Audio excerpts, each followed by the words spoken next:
St Fagans National Museum of History is one of the world's leading open-air museums. Over 50 original buildings from different locations in Wales and from different historical periods have been rebuilt in this 100-acre parkland. Each building is frozen in time and opens a door into Welsh history, offering a fascinating glimpse into the past. This medieval hall house was built in 1508 and typical of the better class of Welsh farmhouse in the late Middle Ages.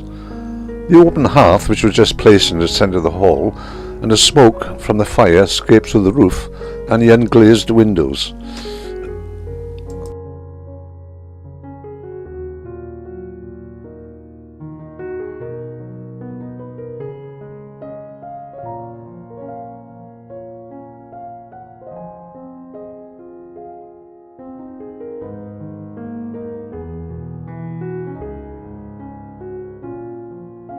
These Iron Age roundhouses are reconstructions based on the archaeology of the original houses, which were excavated between 1985 and 1987.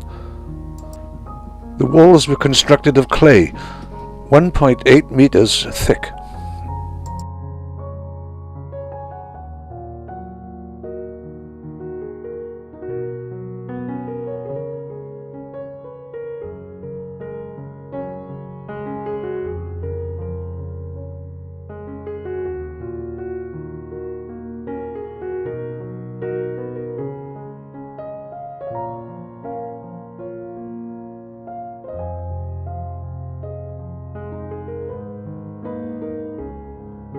This is Llys Llewellyn. It's a recreation of a royal court of the princes of Gwyneth, used during the 13th century.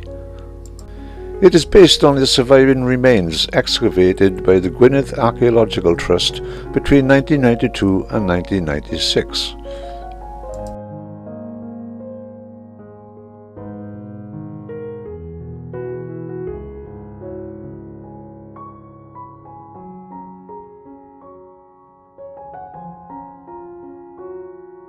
This tannery from Rhyadr, mid-Wales, was built in the late 18th century. It was used for converting hides into leather. It was the last traditional tannery to work in Wales and specialised in producing heavy leather for boots and horse harness. This is a typical general store from the South Wales industrial valleys. It was built in 1880. By 1916, Gwalior stores comprised a bakery, ironmongery, grocery, gentleman outfitters, chemist and a section selling animal feed. Members of the staff slept in the attic and were paid 8 shillings a week. The shop, as is shown now, would have been in the late 1920s. It closed in 1973 and was moved to the museum in 1988. This small late medieval 16th century Tudor merchant's house comes from Haverfordwest in Pembrokeshire. It was dismantled and rebuilt at St Fagans in 1983 and opened to the public in 2010.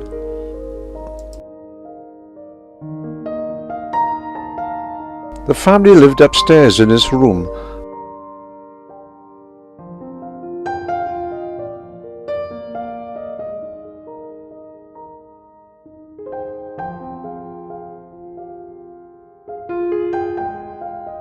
This is St Tyler's Church. It is believed to have been built during the late 12th or 13th century on the site of an earlier Celtic church.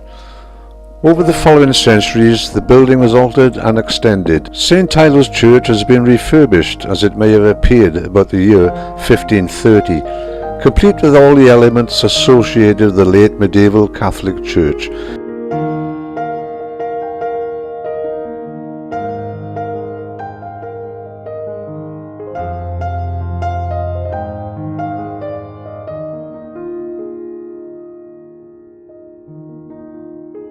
This small terrace of houses from Merthyr was built by Richard Crawshaw around 1795 to provide housing for his workers in his iron ore mine. The 6 houses have been displayed at different periods in their history, namely 1805, 1855, 1895, 1925, 1955 and 1985. In this way, the changes in the buildings and their contents and their gardens can be shown.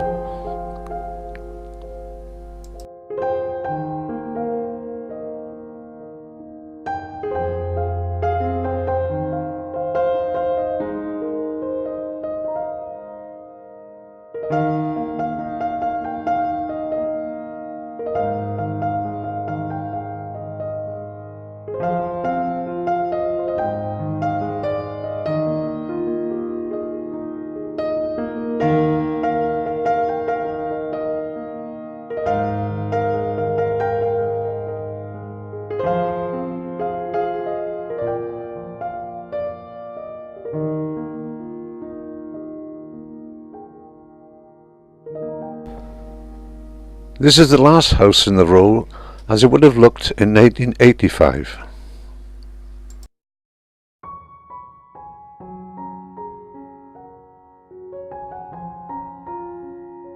This last house now has a kitchen, complete with a bath.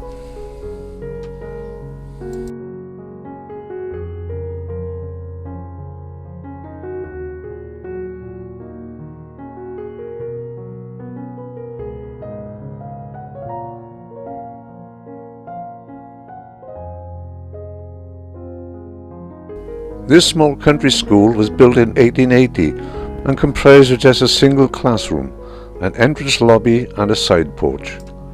The schoolroom has been arranged as it would have looked in 1900.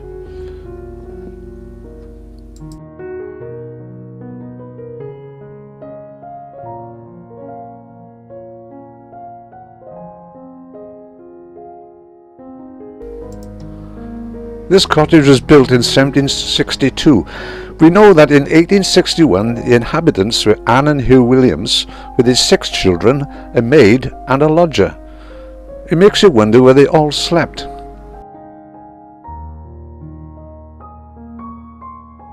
As there was no room for the pig, they provided him with a pigsty.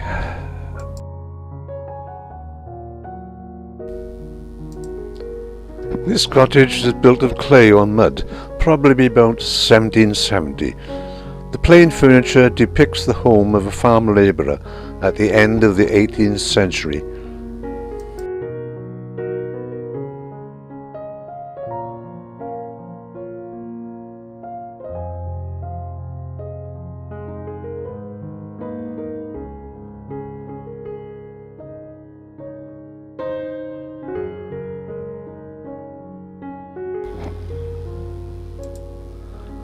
This is a 2-storied watermill built in 1853 and typical of hundreds of mills in Wales, built to convert corn to flour.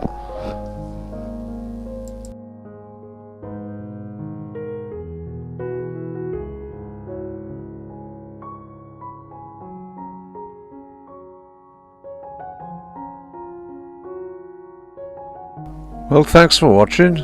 Please subscribe. Bye.